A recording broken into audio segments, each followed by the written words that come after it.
Bismillahirrahmanirrahim. Assalamualaikum warahmatullahi wabarakatuh. Alhamdulillah, pagi ini dengan cuaca yang baik, yang tidak terlalu panas dan juga tidaklah terlalu sejuk.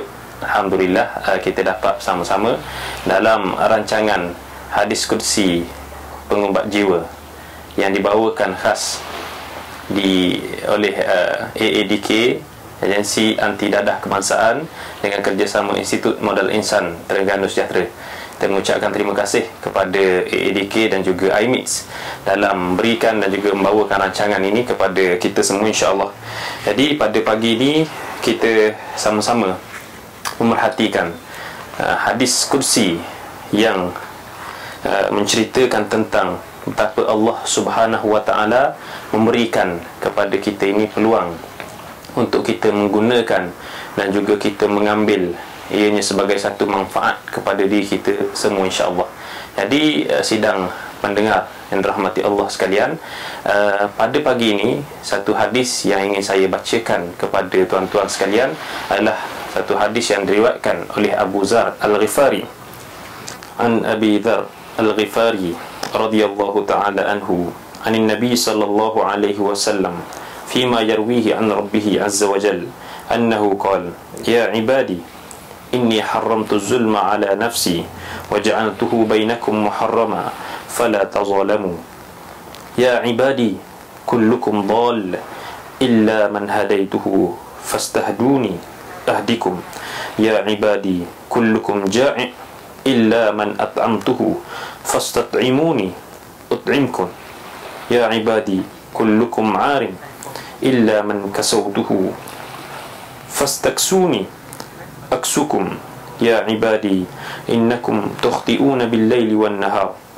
وأنا أغفر الذنوب جميعا فاستغفروني أغفر لكم يا عبادي إنكم لن تبلغوا ضري فتضروني ولن تبلغوا نفعي فتنفعوني يا عبادي لو أن أولكم وآخركم وإنسكم وجنكم كانوا على أتقى قلب رجل واحد منكم ما زاد ذلك في ملكي شيئا يا عبادي لو أن أولكم وآخركم وإنسكم وجنكم كانوا على أفجر قلب رجل واحد منكم ما نقص ذلك من ملكي شيئا يا عبادي لو أن أولكم وآخركم وإنسكم وجنكم قاموا في صعيد واحد فسألوني فأعطيت كل واحد مسألته ما نقص ذلك مما عندي إلا كما ينقص المخيط إلا كما ينقص المخيط إذا أدخل البحر يا عبادي إنما هي أعمالكم أحصيها لكم ثم أوفيكم إياها فمن وجد خيرا فليحمد الله ومن وجد غير ذلك فلا يلومن إلا نفسه رواه مسلم. Perkara yang baginda diriwayatkan daripada Allah Subhanahu wa taala menandakan bahawa ianya adalah hadis kursi. Allah Subhanahu wa taala berfirman, wahai hamba-hambaku, sesungguhnya aku telah mengharamkan kezaliman ke atas diriku, maka aku jadikan sifat ini haram di antara kamu, maka janganlah kamu saling menzalimi. Wahai hamba-hambaku, kamu semua tersesat kecuali yang aku beri hidayah. Justru mintalah hidayah daripadaku, nescaya aku akan memberikanmu hidayah. Wahai hamba-hambaku, kamu semua lapar, melainkan yang aku beri makan. Justru mintalah makanan daripadaku, aku akan memberikanmu makanan. Wahai hamba-hambaku, kamu semua telanjang, melainkan aku berikan pakaian. Justru mintalah pakaian daripadaku, aku akan memberikanmu pakaian. Wahai hamba-hambaku, kamu semua melakukan kesalahan di waktu malam dan siang. Sesungguhnya aku mengampunkan segala dosa. Justru mintalah keampunan daripadaku, aku akan mengampunimu. Wahai hamba-hambaku, sesungguhnya kamu tidak memiliki kemampuan untuk menyakitiku dan tidak memiliki kemampuan untuk memberi keuntungan untukku. Wahai hamba-hambaku, seandainya kamu semua yang terdahulu maupun yang terkemudian, manusia maupun jin, memiliki hati manusia yang paling bertakwa sekalipun, perkara itu tidak akan menambah kerajaanku sedikit pun. Wahai hamba-hambaku, sekiranya orang-orang yang terdahulu dan yang terkemudian daripada kamu daripada jenis manusia maupun jin berdiri di satu tempat untuk minta kepadaku, lalu aku berikan masing-masing daripada mereka permintaannya, maka yang demikian itu tidak akan mengurangkan kekayaanku, melainkan seperti jarum yang dicelupkan ke dalam lautan.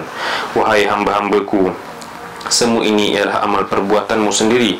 Aku menghitungnya lalu membalasnya untukmu. Sesiapa yang mendapati kebaikan, hendaklah ia memuji Allah, dan sesiapa yang mendapati selain daripada itu, janganlah mencela sesiapa melainkan dirinya sendiri. Hadis riwayat Muslim. Saudara-saudara yang dirahmati Allah sekalian, hadis yang kita bacakan pada pagi ini yang memberikan gambaran kepada kita tentang bagaimana Allah Subhanahu wa ta'ala memerintahkan kepada kita untuk tidak berlaku zalim. Perbuatan zalim ini telah diharamkan oleh Allah Subhanahu wa ta'ala. Pertama, Allah menyebut ke atas dirinya sendiri, Allah tidak akan berlaku zalim kepada mana-mana hamba-Nya, dan Allah Subhanahu wa ta'ala dalam masa yang sama mengharamkan kezaliman itu daripada berlaku ke atas kita semua. Zalim yang dimaksudkan di sini adalah kita tidak meletakkan sesuatu kena pada tempatnya, dan kita melakukan sesuatu yang diharamkan oleh Allah Subhanahu wa ta'ala, telah melakukan sesuatu yang tidak diperintahkan oleh Allah Subhanahu wa ta'ala. Itu merupakan definisi kepada kezaliman. Dan kezaliman ini bolehlah kita bahagikan kepada dua bahagian. Yang pertama sekali, zalim kepada diri sendiri. Bentuk zalim kepada diri sendiri adalah mereka yang mensyirikkan Allah Subhanahu wa ta'ala, mereka yang memilih jalan untuk melakukan dosa kepada Allah dalam keadaan Allah Subhanahu wa ta'ala memberikan nikmat yang begitu banyak kepada kita, tapi tiba-tiba kita milih untuk melakukan dosa dan juga melakukan maksiat kepada Allah. Ini merupakan salah satu bentuk kezaliman kepada diri sendiri. Yang kedua adalah kezaliman kepada orang lain. Perkara ini diharamkan oleh Nabi SAW dalam khutbah di peristiwa Hajjatul Wada', yang mana Nabi SAW memperingatkan bahawa sesungguhnya pada hari ini semua sekali, iaitulah darah kamu, jiwa kamu, harta kamu, maruah kamu, mestilah kamu jaga baik-baik dan kamu tidak melakukan kezaliman dalam bentuk itu, supaya kamu tidak mendapat murka daripada Allah Subhanahu wa ta'ala. Sahabat-sahabat dirahmati Allah sekalian, kezaliman ini diharamkan oleh Allah Subhanahu wa ta'ala kerana ianya mengandungi satu perbuatan yang sangat teruk dan juga sangat dahsyat, dan mestilah kita sentiasa menjaganya. Dan dalam masa yang sama, kita juga hendaklah menjaga diri kita sendiri daripada melakukan kezaliman, terutamanya dalam keadaan kita mensyirikkan Allah, dan juga dalam keadaan kita menjadikan diri kita ini ataupun melampiaskan nafsu kita untuk kita sentiasa melakukan dosa kepadanya. Sahabat-sahabat rahmati Allah, sejurus daripada Allah Subhanahu wa ta'ala menceritakan tentang kezaliman dan juga melarang serta mengharamkan kezaliman kepada hamba-Nya, Allah Subhanahu wa ta'ala membuka ruang pula kepada kita untuk sentiasa berdoa kepada-Nya. Doa yang Allah Subhanahu wa ta'ala sebutkan pada awal hadis ini ialah doa untuk meminta hidayah dan minta petunjuk daripada Allah Subhanahu wa ta'ala. Kepentingan meminta petunjuk daripada Allah Subhanahu wa ta'ala sehingga Allah memerintahkan kita memintanya untuk mendapatkan hidayah dalam qada 17 kali sekurang-kurangnya satu hari. Bila kita mintanya, ketika mana kita solat, kita membacakan suratul Fatihah, ihdinas siratal mustaqim, tunjukkanlah kami jalan yang lurus. Itulah bentuk hidayah yang kita mohon kepada Allah Subhanahu wa ta'ala sekurang-kurang 17 kali sehari, dan sepatutnya lebih, kerana kita sentiasa mengharapkan hidayah daripada Allah Subhanahu wa ta'ala. Tanpa hidayah daripada Allah, kita tidak mampu untuk bergerak, tidak mampu untuk menjalani kehidupan yang baik yang berlandaskan Al-Quran dan juga As-Sunnah. Maka Allah Subhanahu wa ta'ala mengirimkan kepada kita Nabi-Nya dan juga menurunkan kepada kita Al-Quran untuk dijadikan panduan supaya kita tidak tersesat selama-lamanya, sebagaimana sabda Nabi SAW, dan tadillu abada, tidak akan tersesat selama-lamanya, ma in tamassaktum bihima, selagi mana kita berpegang teguh dengan kedua-duanya, iaitulah kitab Allah dan juga sunnah Rasulullah sallallahu alaihi wasallam. Sahabat-sahabat rahmat Allah sekalian, dalam hal keduniaan pula Allah Subhanahu wa ta'ala memerintahkan kepada kita untuk kita memohon kepada yang memberikan rezeki kepada kita berupa makan, minum, pakaian, tempat tinggal. Itu semua Allah Subhanahu Wa Taala yang rezekikan kepada kita. Yang kalau kita mohon kepadanya, ia menunjukkan betapa kita beradab dengan pencipta kita, dengan pemberi rezeki kepada kita. Seteru, janganlah kita meninggalkan doa kepada Allah Subhanahu Wa Taala. Itulah yang diamalkan oleh para salafus soleh, yang mana para salafus soleh sentiasa berdoa dalam apa jua perkara, hatta sehingga selipar mereka terputus pun mereka berdoa kepada Allah Subhanahu Wa Taala. Dan doa ini tidaklah bererti jika sekiranya kita tidak berikhtiar. Berdoa dan diiringi dengan ikhtiar, insya-Allah Allah Subhanahu Wa Taala akan memberkati usaha yang kita lakukan. Saudara yang dirahmati Allah sekalian, yang seterusnya Allah Subhanahu Wa Taala memohon, memerintahkan kepada kita supaya kita ini memohon kepadanya untuk mendapat pengampunannya. Matlamat kehidupan kita tidak lain dan tidak bukan adalah untuk kita mendapat pengampunan daripada Allah Subhanahu Wa Taala. Kita hidup lama 1000 tahun, 2000 tahun, tidak bererti jika sekiranya kita tidak mendapat pengampunan daripada Allah Subhanahu Wa Taala. Nabi Nuh alaihi salam yang berdakwah selama 950 tahun, satu tempoh yang sangat lama. Namun sebahagian daripada umatnya tidak beriman kepadanya dan juga tidak beriman kepada Allah Subhanahu Wa Taala. Lalu akhirnya apa yang terjadi? Mereka ini ditenggelamkan oleh banjir yang besar yang berlaku pada masa itu. Allah Subhanahu Wa Taala tidak mengampunkan mereka, kecuali mereka yang beriman dan juga beramal soleh yang sama-sama dengan Nabi Nuh alaihi salam. Sahabat-sahabat rahmati Allah sekalian, kita renung kembali diri kita masing-masing. Kita hidup sehingga ke hari ini, sejauh manakah kita mohon keampunan kepada Allah Subhanahu Wa Taala? Keampunan kepada Allah Subhanahu Wa Taala ini mesti diusahakan. Nabi SAW sendiri beristighfar tidak kurang daripada 70 kali satu hari. Bahkan ada riwayat mengatakan Nabi beristighfar sebanyak 100 kali setiap hari.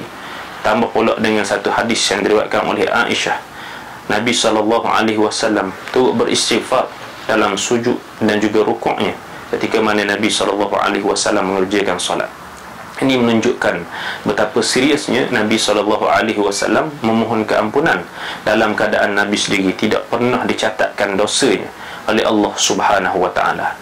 Tak lagi kita sebagai manusia yang sentiasa melakukan dosa, sentiasalah bermohon ampun kepada Allah Subhanahu Wa Taala supaya kita sentiasa mendapat maghfirah, mendapat keampunan, dan akhirnya matlamat yang kita impikan, iaitulah untuk masuk ke dalam syurga Allah Subhanahu Wa Taala tercapai mudah-mudahan.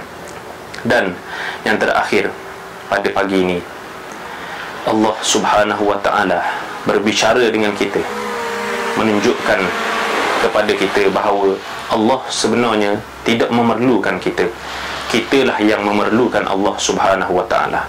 Jika sekiranya semua sekali makhluk yang ada di atas muka bumi ini, sama ada di kalangan manusia, jin dan makhluk-makhluk yang lain, dan kebetulan kita hari ini duduk di tepi pantai, mana di dalam laut ini penuh dengan makhluk-makhluk Allah Subhanahu Wa Taala.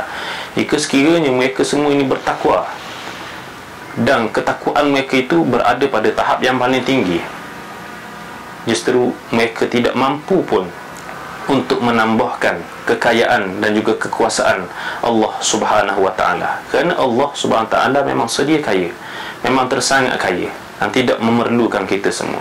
Bahkan jika kita dihimpunkan di satu tempat, jin, manusia, untuk memohon kepada Allah, dan Allah memberikan kepada kita segala permintaan yang kita mohonkan itu, umpama kita mencelup satu batang jarum ke dalam lautan dan kita angkat jarum itu, tidak ada apa yang luar daripada lautan tersebut. Begitulah perumpamaan kekayaan Allah Subhanahu Wa Taala. Jadi apa yang kita buat, apa yang kita amalkan, apa yang kita usahakan di atas dunia ini, tidak lain dan tidak bukan adalah untuk diri kita sendiri, untuk kesenangan kita di dunia, untuk kesenangan kita di hari akhirat.